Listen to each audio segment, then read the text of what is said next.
আসসালামু আলাইকুম। আমরা পলিথিন ব্যাগ যে নিষিদ্ধ করা হয়েছে, এটার সমাধান বের করার জন্য বেশ কয়েক ধরনের বিকল্প নিয়ে কাজ করছিলাম।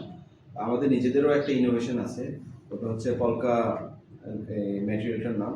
তো পলকা দিয়ে আমরা যে সমস্ত ব্যাগ তৈরি করেছি, এর মধ্যে কিছু ছিল হাতল দিয়ে, কিছু হাতল ছাড়া।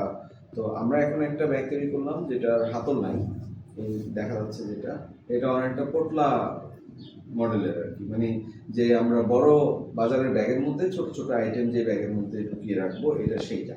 তারপর এটাকে হয়তো বেঁধে দিবে উপরে বা এখানে।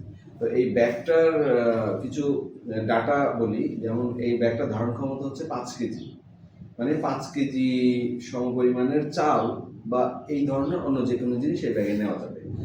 আর এই ব্যাগটার আকৃতি হচ্ছে লম্বায় 15 ইঞ্চি আর পাশে হচ্ছে 11 ইঞ্চি। এটাতে হাতল নাই কোনো। এটার মিনিমাম অর্ডার কোয়ান্টিটি হচ্ছে 500 পিস। এটার দাম পড়ে 500 পিসের 6,915 টাকা। প্রতি ব্যাগের দাম পড়ে 13 টাকা 33 পয়সা। আর ইনক্লুডিং ডেলিভারি এটার দাম পড়ে 13 টাকা 83 পয়সা। আর এটা ব্যবহার করা যাবে 5 বার। এমনকি আমার হাতে যে ব্যাগটা দেখা যাচ্ছে, এটাও আমরা 3 বার ব্যবহার করার পরে এই অবস্থায় আছে। 3 বার এটা অলরেডি ইউজড। আর এটা এই ব্যাগটার বায়োডিগ্রেডেশন টাইম হলো 3 মাস।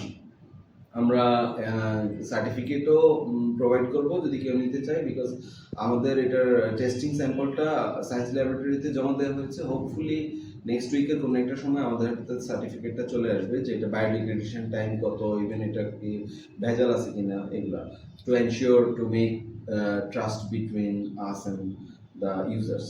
আর এটা ডেলিভারি টাইম হচ্ছে গিয়ে 10 দিন, মানে যখন আমাদেরকে কেউ জানাবে বা অর্ডার কনফার্ম করবে, তারপর থেকে 10 দিনের মধ্যে আমরা এটা পৌঁছে দিব 500 পিস ব্যাগ। তো এই আর কি। আমি চাই যে পলিথিনের দূষণটা কমুক, এবং এইটা আসলে যারা নতুন উদ্যোক্তা আছেন কিংবা নিরাপদ খাবার নিয়ে কাজ করেন, তাদের জন্য স্পেশালি এই ব্যাগটা তৈরি করা। যে আপনার নিরাপদ খাবার, যেহেতু আপনারা নিরাপদ কৃষি, জৈব কৃষিকে প্রমোট করছেন, ওই প্যাকেজিং এর কারণে যাতে আপনার নিরাপদ খাবারের ক্যাম্পেইনটা আরো বেশি শক্তিশালী হয়, আরো বেশি জোরদার হয়, এবং আপনাদের খাবার যাদের কাছে পৌঁছাচ্ছে তারাও যাতে নিরাপদ খাবারটা আরো নিরাপদ আকারে পায়, এই আশাবাদ ব্যক্ত করি। Thank you.